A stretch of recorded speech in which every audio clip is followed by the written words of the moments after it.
할렐루야. 오늘 우리 찬양대 찬양이 너무 은혜가 됩니다. 믿음으로 살아가는 저와 여러분이 되기 바랍니다. 주 뜻대로 살아가는 저와 여러분이 되기 바랍니다.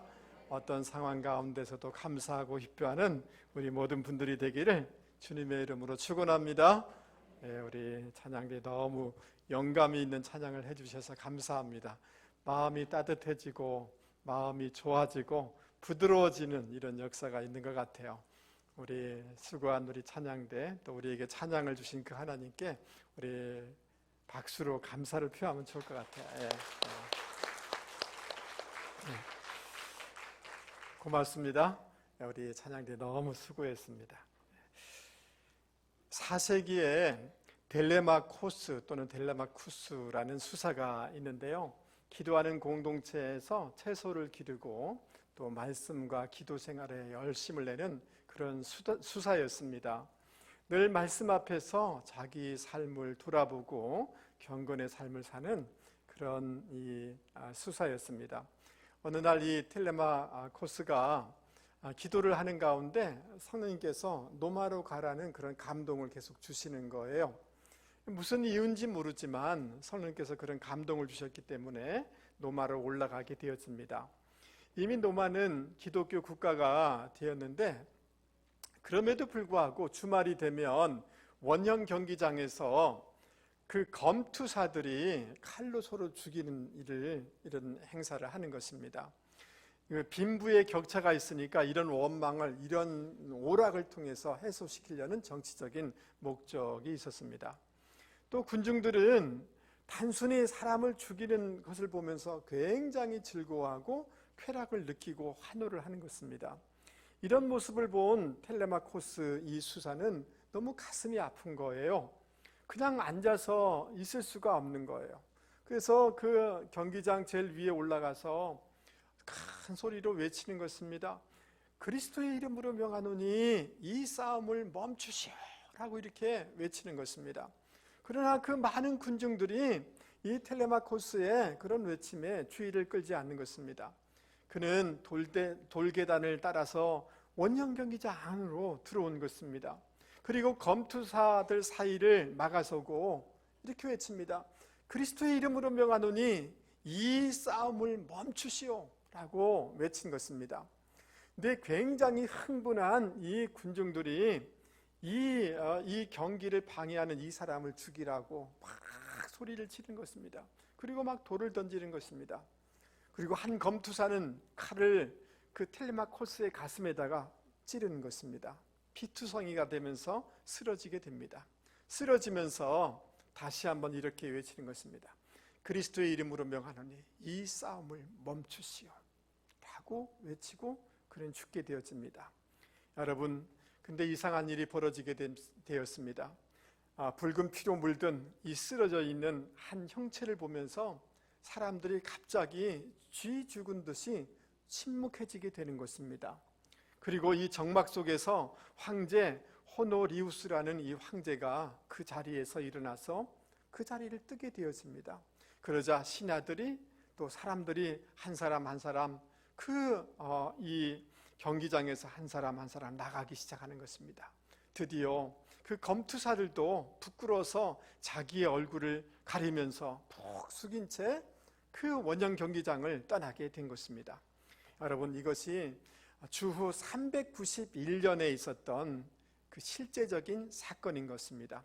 이 사건을 계기로 원형 경기장에서 검투사들이 사람을 죽이는 이런 경기가 끝나게 됐다고 합니다. 여러분, 한 신앙인의 용기 있는 그런 행동이 우리에게 참 도전이 되는 것입니다. 그리고 이 용기 있는 행동이 이 불의한 이 습관, 죄된 습관을 끊는 역사적인 기점을 만든 것을 보게 되는 것입니다. 여러분, 이것을 보면서 과연 우리는 어떤 용기 있는 삶을 살아내야 될까라는 생각을 해보게 되는 것입니다. 이 용기 있는 행동으로 말미암아 죄된 문화가 끊어지고 새로운 문화가 형성된 것처럼 우리가 용기 있는 행동을 함으로 말미암아 우리 가정과 가문에 어떤 좋은 문화를 만들어낼까 하는 그런 고민을, 그런 기도 제목을 우리는 발견하게 되는 것입니다. 오늘 우리는 여호수아서 24장 말씀을 읽었습니다. 이제 죽음이 가까우자 이 여호수아는 이스라엘의 지도자 백성들을 불러 모아서 마지막 유언과 같은 고별 설교를 하고 있는 것입니다. 여러분, 죽음을 앞둔 여호수아가 하나님의 백성들에게 간절히 요청하는 것이 무엇입니까? 그들에게 마지막으로 전해주고 싶어하는 것이 무엇일까요? 여러분, 여호수아서 24장 14절 말씀을 보시기 바랍니다.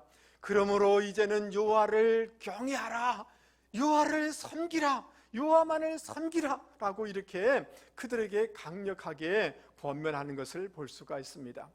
여호와를 섬기는 것, 여호와를 경외하는 것, 그것을 당신의 백성들에게, 당신의 후손들에게 주고 싶어 했던 것이 여호수아의 마음이고 하나님의 마음인 것을 우리는 발견하게 되는 것입니다. 여러분, 우리는 우리 자신이 또 우리 자녀 손들이 하나님을 경외해야 되는 줄 여러분 믿을 수 있기 바랍니다. 하나님을 경외하는 이 유산을 넘겨줘야 되는 줄 믿습니다.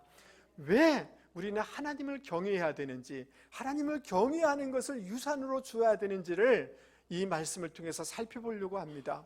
그리고 우리가 어떤 구체적인 영역에서 어떻게 하나님을 경외할 수 있는지를 같이 살펴보기를 원하는 것입니다. 그리고 하나님을 경외할 때 우리 가운데 어떠한 축복을 주는지를 오늘 이 말씀을 통해서 같이 살펴보기를 원하는 것입니다. 여러분, 17절 18절 말씀을 보시기 바랍니다. 하나님께서 이 하나님의 백성을 인도하여 나오게 하였다라고 말씀하셨습니다. 여러분, 출애굽 때 하나님께서 이스라엘 백성을 인도하여서 그 애굽에서 바로의 철권 통치에서 나오게 해주셨다는 거예요. 여러분, 그들에게 큰 이적을 행하셔서 그들을 보호해 주셨다라고 말씀하고 있습니다. 그리고 18절 말씀에 보면 이 땅에 거하는 아모리 족속을 쫓아내 주셔서 하나님의 백성에게 승리를 주셨다라고 말씀해 주셨습니다. 이것이 하나님이 하나님의 백성에게 주신 은혜라는 거예요. 할렐루야. 그리고 우리가 다 읽진 않았습니다마는 여호수아서 24장 1절부터 13절까지 하나님이 하나님의 백성들에게 어떤 은혜를 베풀어 주신지를 세세하게 기록하고 있습니다. 갈대아 우르에서 우상을 섬기는 그 집안에서 무자한 그 아브라함을, 나이가 들어서 소망이 없는 그 아브라함을 택하셔서 믿음의 조상으로 비전을 주시고 불러주셨습니다. 여러분, 바로의 통치 아래서 너무 고통스러울 때 하나님은 모세와 아론을 보내셔서 하나님을 대리해서 그들을 격려해주고 그들을 이끌어주시는 이런 역사를 하나님이 하셨던 것입니다. 뿐만 아니라 하나님께서는 그 홍해를 갈라서 하나님의 백성을 건너게 해주시고 자기들의 목전에서 자기들을 힘들게 하는 애국 군사를 수장시키는 하나님의 놀라운 그 구원의 역사를 보게 해 주신 것입니다. 그리고 광야 동쪽에서 그 정복하게 해주시고 발락과 발람이 이스라엘 백성을 향해서 저주하였지만 하나님께서 이 저주가 다 무산이 되도록 그들을 보호해 주시는 이런 역사가 있었던 것입니다. 어느 누구도 하나님의 백성을 방해하지 못하도록 그들을 보호하시고 지켜주신 것입니다. 뿐만 아니라 난공불락 여리고성을 하나님께서 기적과 같이 무너뜨려 주시고 승리를 누리게 해주신 것입니다. 자기들이 수고하지 아니한 땅, 노력해서 얻은 그런 포도원 이런 것들이 아니라 수고도 하지 않은 땅에서 하나님께서 열매를 거두고 풍성한 삶을 누리도록 하나님이 해주셨다는 거예요. 이것이 하나님이 하나님의 백성에게 주신 구원의 큰 은혜라는 거예요. 이것을 얘기하자 하나님의 백성, 이스라엘 백성들은 그렇습니다. 하나님의 큰 구원의 은혜가 있기 때문에 우리는 다른 신을 섬기지 아니하고 하나님만을 경외하면서 하나님을 섬기면서 살아가겠습니다라고 지금 고백하고 있는 것입니다. 그러나 여러분, 이러한 구원의 은혜는 이스라엘 당시 백성에게만 있는 것이 아니라 우리에게도 있었고 지금도 있는 줄 여러분 믿을 수 있기 바랍니다. 우리를 너무 사랑하셔서 예수님께서 하늘의 보좌를 버리시고 이 땅에 내려와 주시고 우리의 죄와 허물은 냄새가 진동을 치고 도무지 씻을 수가 없고 부끄러워서 사람 앞에 설 수가 없는 것이 우리의 죄인데, 주님이 그 죄를 다 당신이 갖고 가셔서 당신이 수모를 당하시고 당신의 피를 흘려주셔서 우리를 의롭게 해주시는 은혜를 우리 가운데 베풀어 주신 것입니다. 우리에게 소망이 없는데 주님이 부활하심으로 소망, 진정한 소망을 주시고 우리를 위해서 천국을 예비해 주신 줄 여러분 믿을 수 있기를 바랍니다. 여러분, 우리가 지금까지 여기에 앉아 있는 것조차도 하나님이 끊임없이 당신의 은혜로 우리를 지켜왔고 우리를 인도해 주시고 우리를 끌어올려 주셨고 보호해 주셨기 때문에 여기에 있는 줄 여러분 믿을 수 있기를 바랍니다. 그렇기 때문에 이 하나님의 은혜가 깨달아지고 이 하나님의 은혜가 있었음을 아는 분은 하나님을 경외하고 하나님을 섬겨야 되는 줄 믿습니다. 여러분, 이 시간 우리 같이 한번 찬송을 한번 부르려고 하는데요, 제가 참 좋아하는 찬송입니다. 하나님 한 번도 나를 실망시킨 적 없으시고 언제나 공평과 은혜로 나를 지키셨네. 오 신실하신 주, 신실하신 하나님을 이 시간 찬양하기 원합니다.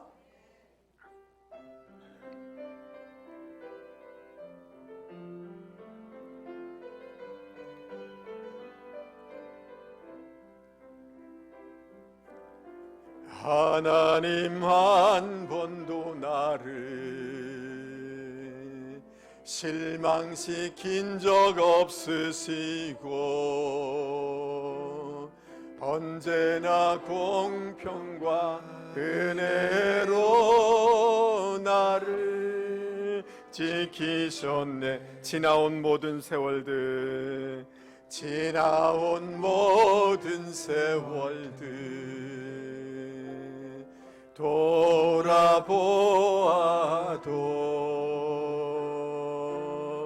그 어느 것 하나 주의 손길 안 미친 것 전혀 없네. 오 신실하신 주, 오 신실하신 주, 오 신실하신 주, 내 너를 떠나지도 않으리라, 내 너를 버리지도 않으리라. 약속하셨던 주님, 그 약속을 지키사 이후로도 영원토록 나를 지키시리라 확신하네. 할렐루야. 지나온 세월을 돌아보면 하나님 한 번도 실망시킨 적 없고 하나님의 은혜가 우리를 지금까지 이끌어 오신 줄 믿습니다. 여러분, 요즘 여러분의 마음은 좀 어떠십니까? 메마르십니까? 교회 오는 것이 의무적으로 오는 것 같습니까? 여러분, 은혜가 메말랐기 때문에 그렇습니다. 은혜를 잊어버렸기 때문에 그렇습니다. 은혜에 대한 각성이 없기 때문에 그런 것입니다. 은혜가 메말라지기 시작하면 모든 것이 탁탁해지고 모든 것이 의무감으로 감당하게 됩니다. 그러나 은혜가 회복되어지면 교회 오는 것이 즐겁고 봉사하는 것이 기쁘게 되는 줄 여러분 믿을 수 있기 바랍니다. 여러분, 다시 한번 우리의 영안을 열어주셔서 주님이 우리 가운데 베풀어 주신 그 구원의 놀라운 은혜에 대한 감격이 저와 여러분 가운데 있기를 바랍니다. 오늘도 우리가 느끼지 못할 따름이지 하나님의 은혜가 우리를 붙잡고 있고 우리를 인도해 주실 줄 여러분 믿을 수 있기 바랍니다.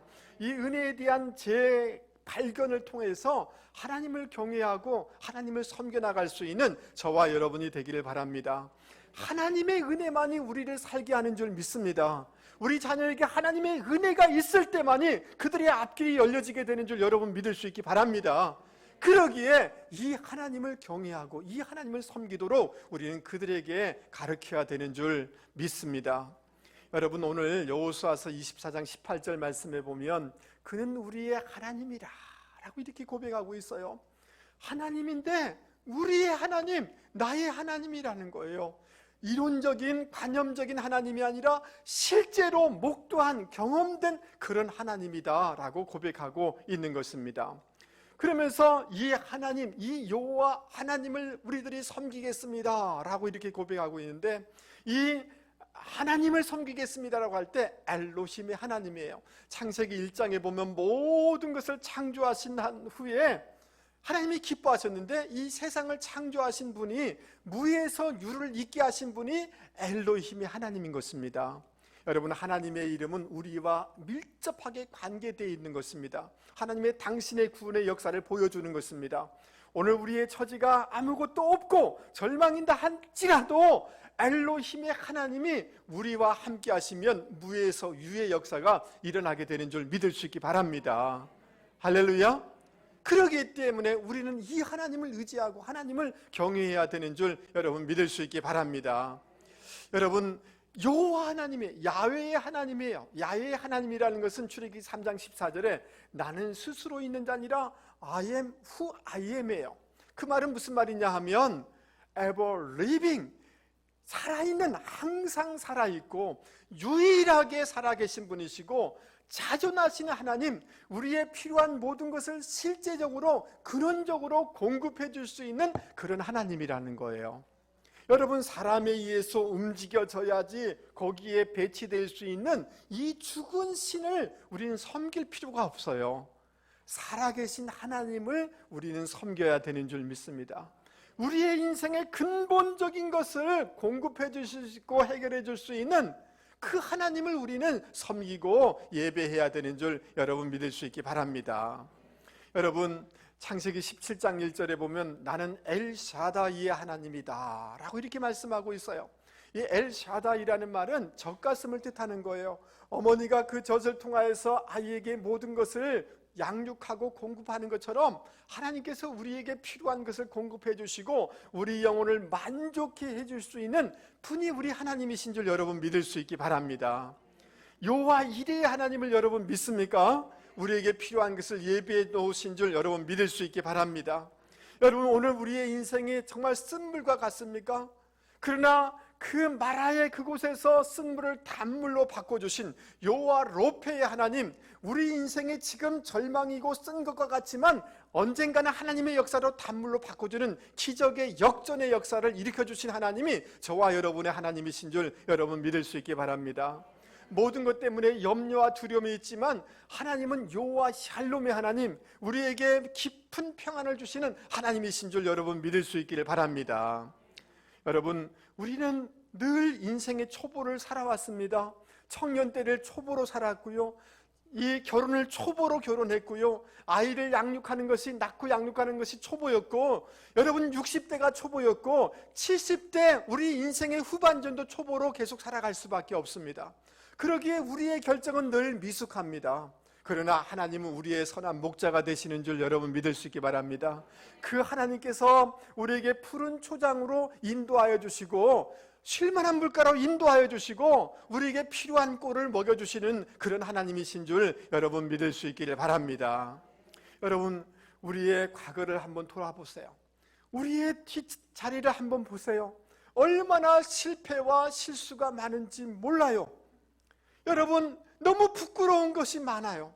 그러나 여러분, 우리 하나님은 여호와 치드케노, 여호와 의를 가지신 하나님이신 줄 여러분 믿습니까?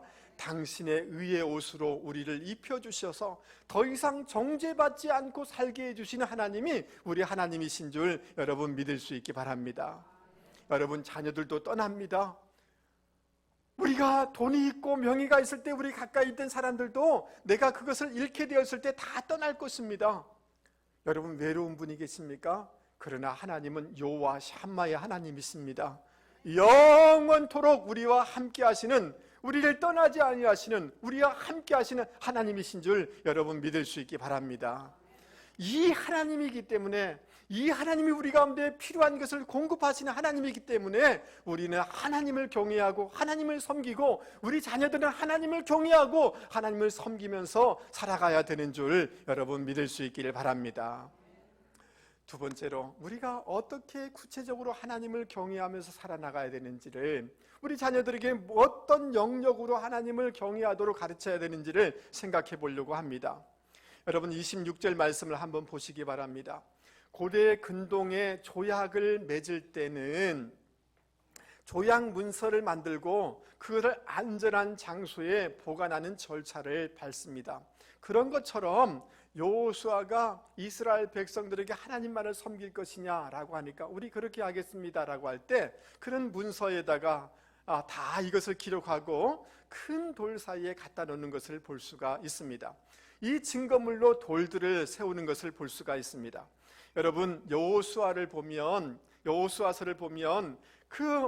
이 요단강을 건너면서 어떤 일을 합니까? 그 요단강이 멈춰 있을 때 그 강 사이에 돌을 세웁니다. 그리고 나와서 돌들을 세웁니다. 그래서 돌들을 세우는 이유에 대해서 얘기해 줍니다. 후손들이 이 돌들이 무슨 돌입니까? 라고 할 때 하나님께서 이렇게 기적적으로 요단강을 마르게 하여서 건너게 해주셨다는 것을 가르치기 위해서 돌들을 세운 것을 볼 수가 있습니다.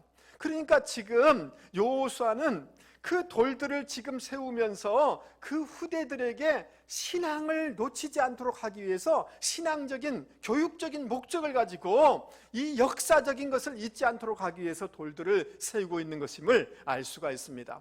여러분 호세아 4장 6절 말씀에 이런 안타까운 말씀이 있습니다. 따라서 한번 해보겠습니다. 내 백성이 지식이 없으므로 망하는도다. 호세아 선지자는 탄식을 해요. 우리의 후손들이 하나님에 대한 지식이 없으므로 망하는도다.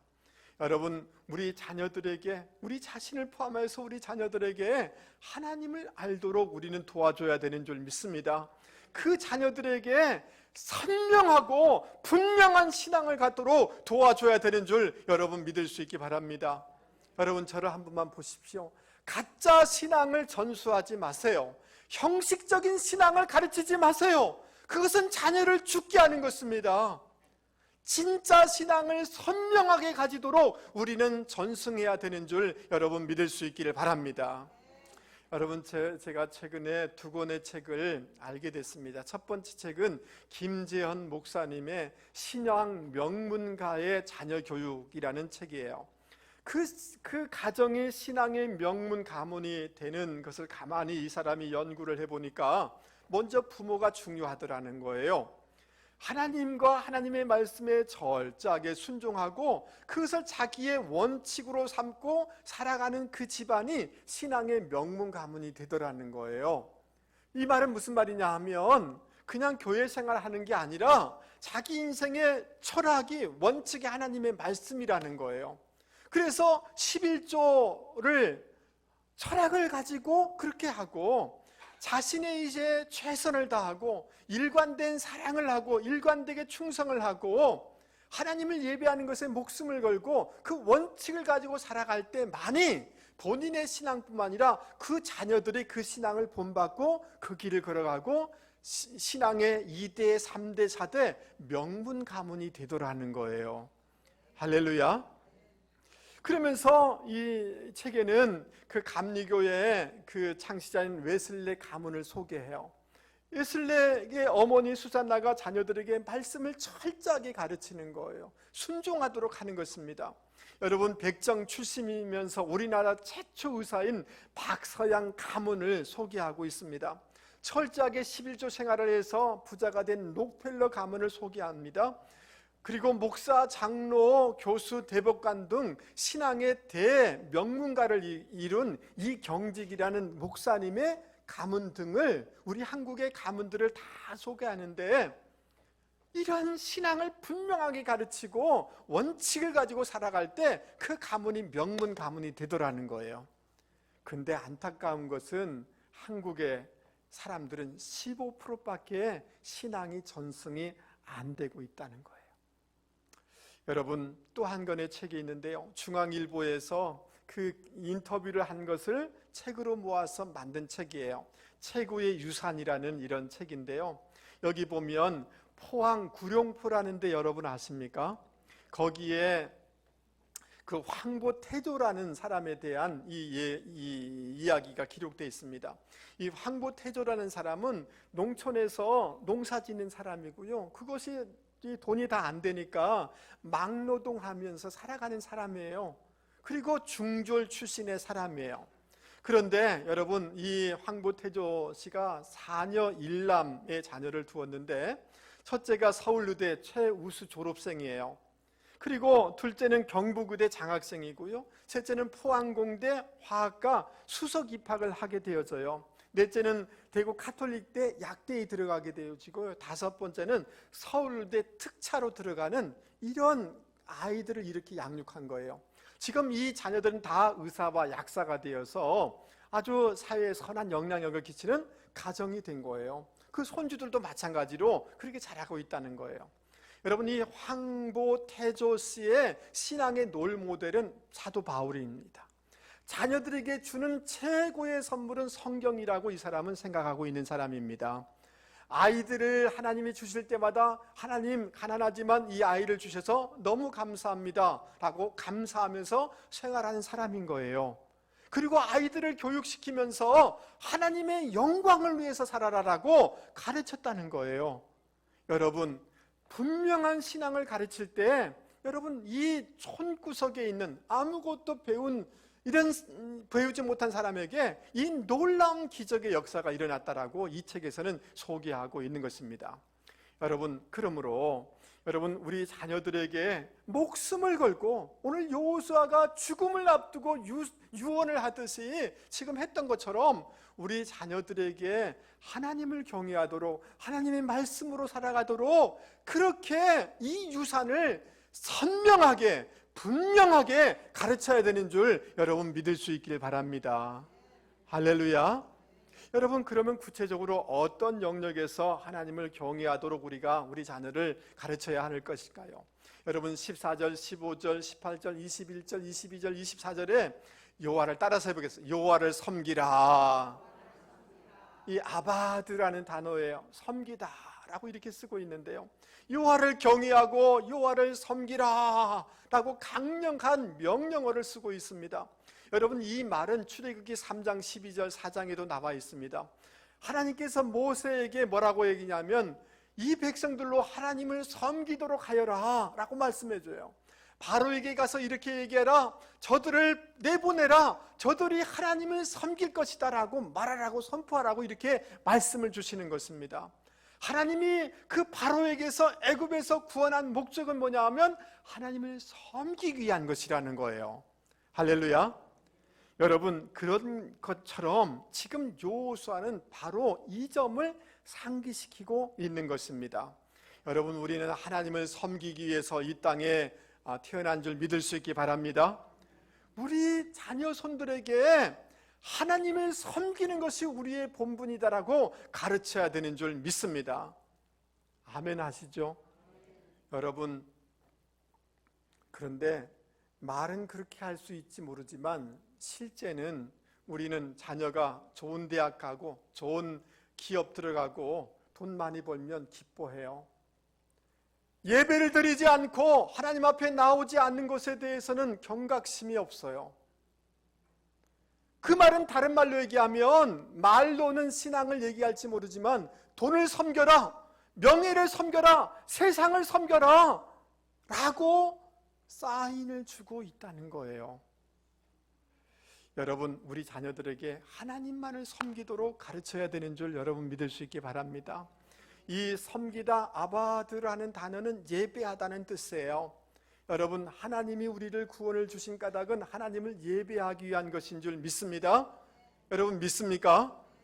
여러분, 그 하나님을 예배하다 보면 하나님을 닮아가게 되는 줄 믿습니다. 하나님을 예배하다 보면 거룩한 삶으로 나아가게 되는 줄 믿습니다. 아브라함과 다윗과 다니엘은 하나님을 예배하다가 위대한 존귀한 인생이 된 것을 우리는 알고 있지 않습니까? 맞습니까? 여러분, 시편 50편 14절 15절 말씀을 같이 한번 읽어보도록 하겠습니다. 같이 한번 읽겠습니다. 감사로, 시작. 감사로 하나님께 제사를 드리며 지존하신 이에게 내 소원을 갚으며 환난 날에 나를 부르라. 내가 너를 건지리니 내가 나를 영화롭게 하리로다. 아멘. 하나님께 예배를 드리고 하나님께 부르짖을 때 그 어떤 어려움 가운데 있다 할지라도, 우리 자녀가 어떤 어려운 형편 가운데 있다 할지라도 하나님이 구원해 주시고 건져 주시는 역사가 있다는 말이에요. 그러니까 이 하나님을 예배하도록 우리는 가르쳐야 되지 않겠습니까? 여러분, 여호수아서 23장 바로 조금 앞인데요, 8절에서 10절 말씀입니다. 오직 너희는, 우리 같이 한번 읽어보겠습니다. 시작. 오직 너희의 하나님 여호와께 가까이 하기를 오늘까지 행한 것 같이 하라. 이는 여호와께서 강대한 나라들을 너희의 앞에서 쫓아내셨으므로 오늘까지 너희에게 맞선 자가 하나도 없었느니라. 너희 중 한 사람이 1000명을 쫓으리니 이는 너희의 하나님 여호와 그가 너희에게 말씀하신 것 같이 너희를 위하여 싸우심이라. 아멘. 하나님을 섬기고 하나님을 예배할 때 하나님이 우리를 위해서, 우리 자녀를 위해서 싸워주신다는 거예요. 그래서 일당천의 인생을 살아가게 된다는 거예요. 아멘. 그렇다면 여러분, 우리 자녀에게 줄 수 있는 최고의 것은 뭐냐? 하나님을 예배하도록, 하나님을 예배하는 주일 예배를 놓치지 않도록 도와주는 것이 우리 자녀를 위해서, 우리를 위해서 가장 좋은 것을 주는 선물인 줄 여러분 믿을 수 있기 바랍니다. 하나님을 가까이 하라, 이 말은 찰싹 달라붙으라는 거예요. 떨어져서는 안 된다는 거예요. 아멘. 예배에 떨어져서는 안 되는 거예요. 목숨을 걸고 하나님을 예배하고 하나님과 찰싹 달라붙고 하나님을 예배하고, 우리 자녀들이 그렇게 나갈 때 우리 자녀가 승리한 인생이 될 수가 있는 것입니다. 여러분, 지금 하나님 예배하지 않아도 잘 되는 것처럼 보이죠? 장담할 수 없습니다. 하나님이 지켜주시고 하나님의 은혜 주셔야지 전국적으로 승리하는 인생이 되는 줄 여러분 믿을 수 있기를 바랍니다. 여러분, 왜 어떤 영역에서 우리 자녀들에게 하나님을 경외하도록 가르쳐야 되는 것일까요? 14절 15절 말씀을 보시기 바랍니다. 여호와를 경외하되 온전함과 진실함으로 여호와를 섬기라 라고 이렇게 권면해주고 있습니다. 저 이방 땅에서 섬기는 신이 좋아 보이면 그거 섬기든지, 아니면 하나님이 좋아 보이면 하나님이 섬기든지 분명하게 하라, 분명하게 선택하라 라고 말씀해 주고 있습니다.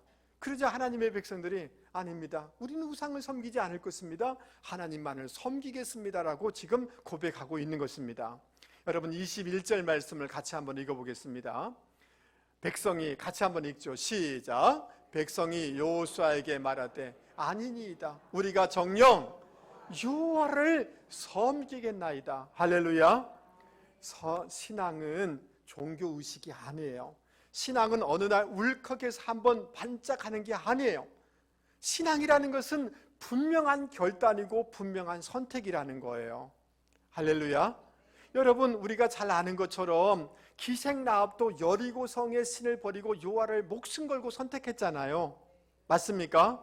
여러분, 룻도 모압의 그모스 신을 버리고 하나님을 선택한 거잖아요. 그럴 때 그들은 예수님의 족보의 조상들이 될 수가 있고 존귀한 여인들이 될 수가 있었던 것입니다. 할렐루야. 여호와를 섬기되 온전함과 진실함으로 섬겨라. 온전함과 진실함으로 섬겨야 된다 라고, 이렇게 두 마음으로 섬기면 안 된다 라고 말씀하고 있는 것입니다. 할렐루야. 자, 여러분은 예수님을 믿습니까? 하나님을 믿습니까? 이 하나님을 믿는다, 예수님을 믿는다라는 단어는 피스티스예요. 이것을 영어 성경에는 faithfulness라고 번역하고 있어요. 신실함이에요. 신실함. 하나님을 믿되 신실하게 믿어야 된다라는 뜻인 거예요. 여러분, 호세아 6장 4절부터 6절에는 이렇게 말씀해 주고 있습니다. 에브라임아, 내가 너를 어떻게 하면 좋겠느냐? 유다야, 내가 너를 어떻게 하면 좋겠느냐? 나를 사랑하는 너희의 마음은 뭐 같다고요? 아침 안개와 같구나. 덧없이 사라지는 이슬과 같구나. 내가 바라는 것은, 따라서 뵙겠습니다, 변함없는 사랑이지. 내가 바라는 것은 변함없는 인애, 변함없는 사랑이다. 제사가 아니다. 불살라 바치는 제사가 아니다. 하나님을 알기를 원한다. 변함없는 사랑, 신실하게 하나님을 사랑하는 그 사랑을 내가 원한다라고 하나님은 단식하고 있는 것입니다. 여러분, 그 만년설이 덮여있는 에베레스트 산에는 이런 이야기가 전해 내려오고 있습니다. 히말라야 산 중턱, 그 사진을 한번 보여주세요. 예. 어느 작은 산간 마을에 한 젊은 처녀가 찾아온 것입니다. 그런데 가만 보니까 이 산에 오를 등산객 같지는 않아 보였습니다. 숙소를 정하고 여장을 푼 후에 이 젊은 자매가 말없이 시냇가에 그냥 앉아 있는 것입니다. 계속 쳐다보다가 집으로 돌아오는 것입니다. 시간이 지납니다. 여러분, 계속해서 시냇가에 앉았다가 돌아오는 것이 그의 일과였습니다. 사람들이 묻습니다. 아니, 왜 여기 앉아 있습니까? 라고 묻자 대답하지 않습니다. 누구를 기다리냐고 물어도 대답을 하지 않는 것입니다. 1년이 지났습니다. 2년이 지났습니다. 세월 지나면서 그 젊었던 이 처녀가 할머니가 되고 얼굴에 주름이 생겨났습니다. 여러분, 어느 날 이 할머니가 자리에서 벌떡 일어나더니만 눈이 녹아 흐르는 그 냇가로 달려가는 것입니다. 그리고 여전히 지금까지 그랬던 것처럼 눈이 뚫어지도록 그 시냇가를 바라보는데 저 위에서부터 한 물체가 둥둥둥둥 떠내려오는 것입니다. 이 할머니가 조심스럽게 그 물체를 끄집어 올리는 것입니다. 그것은 한 젊은 남자의 시체였습니다. 그 청년 시체를 부둥켜 안고 뜨거운 눈물을 흘리는 것입니다. 여러분, 이 청년 시체는 자기의 약혼녀였던 것입니다.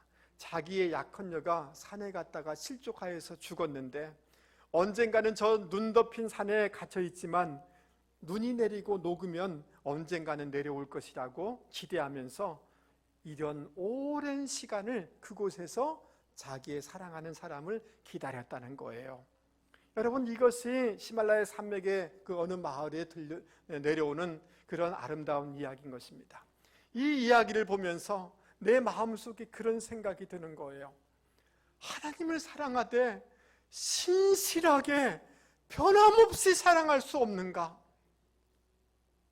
시간이 지나면 뭐가 달라졌는지 사람이 달라지는 거예요.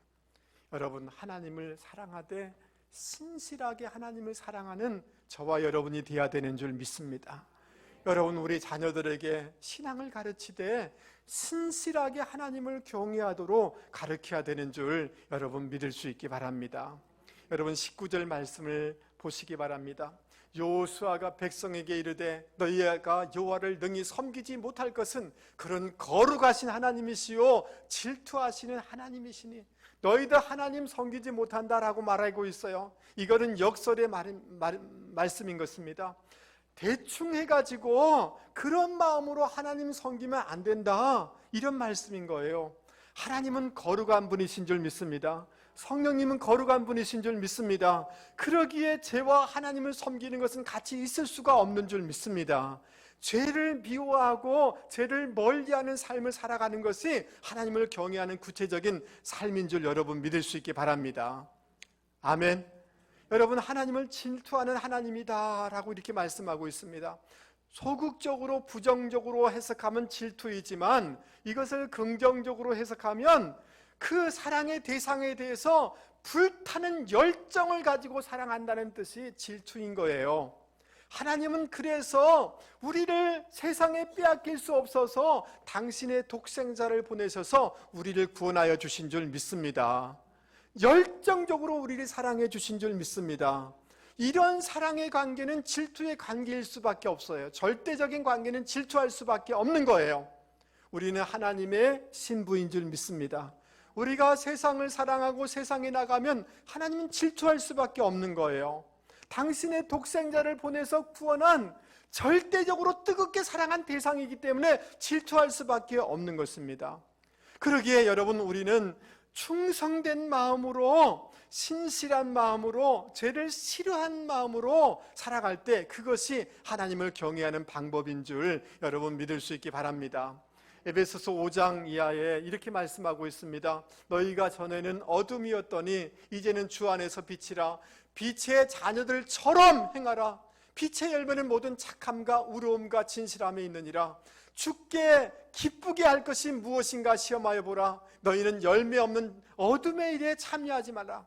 어둠의 일은 열매가 없는 줄 믿습니다. 따라서 보겠습니다. 도리어 책망하라.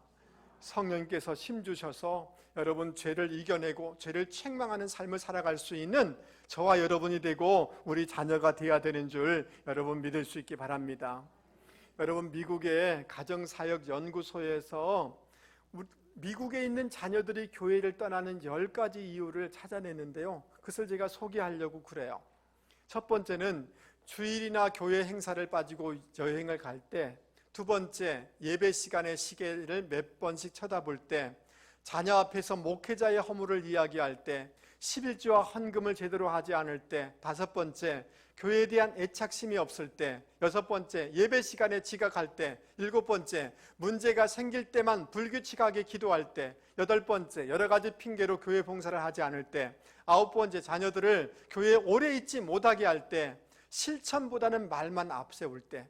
이 말은 무슨 말이냐 하면, 이렇게 행하면 자녀들은 어떻게 해석을 하느냐 하면, 하나님을 예배하는 것, 하나님을 섬기는 것은 얼마든지 상대화될 수 있는 거구나, 언제든지 나중에 하는 것이 첫 번째 하는 것이 아니구나라고 생각하다가 신앙을 다 잃게 되더라는 것입니다. 여러분, 저를 한 번만 보시기 바랍니다. 여러분, 저를 보십시오. 여러분, 하나님을 우리는 경외해야 되는 줄 믿습니다. 자녀에게 줄 수 있는 최고의 선물은 하나님을 경외하는 것인 줄 여러분 믿을 수 있기 바랍니다. 근데 하나님을 경외하도록 가르치되 분명하게, 선명하게 가르칠 수 있기를 주님의 이름으로 권면을 드립니다. 아멘. 형식적인 종교인으로 만들지 마세요.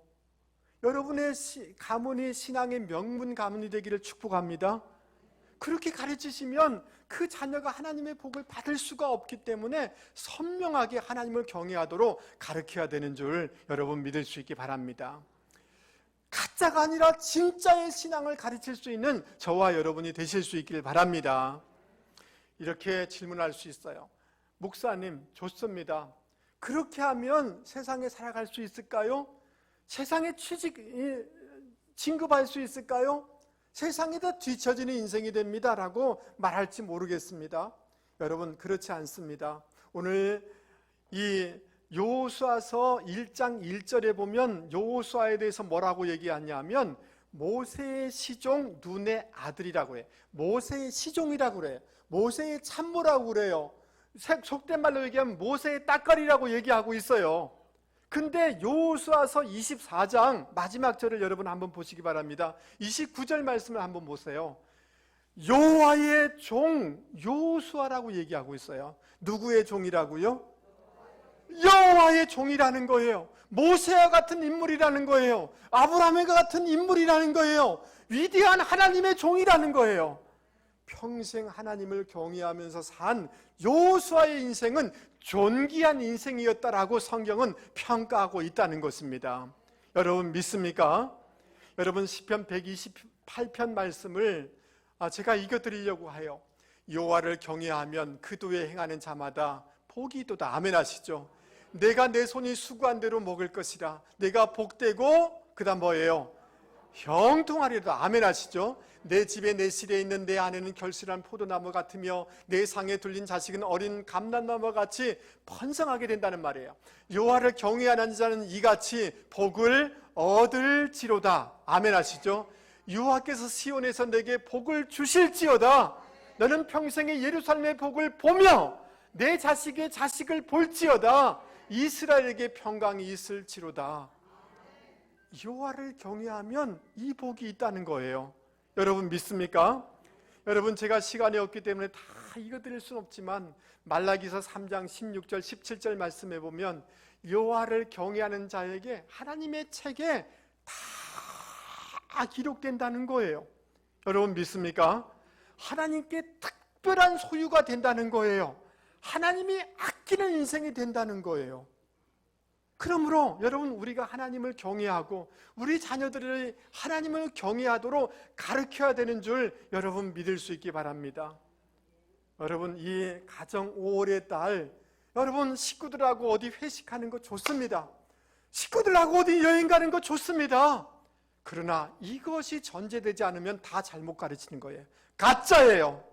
하나님을 경외하라고, 하나님을 예배하라고, 하나님을 섬기라고, 이것을 용기 있게 전승하는 부모님들이 되기를 주님의 이름으로 권면을 드립니다. 여러분, 저를 보세요. 여러분에게 유산이 얼마나 있습니까? 여러분 가진 빌딩이 있습니까? 여러분에게 가진 유산이, 돈이 10억이 됩니까? 아니 100억이 됩니까? 여러분, 그것을 준다 할지라도 우리 자녀의 미래를 담보할 수는 없는 것입니다.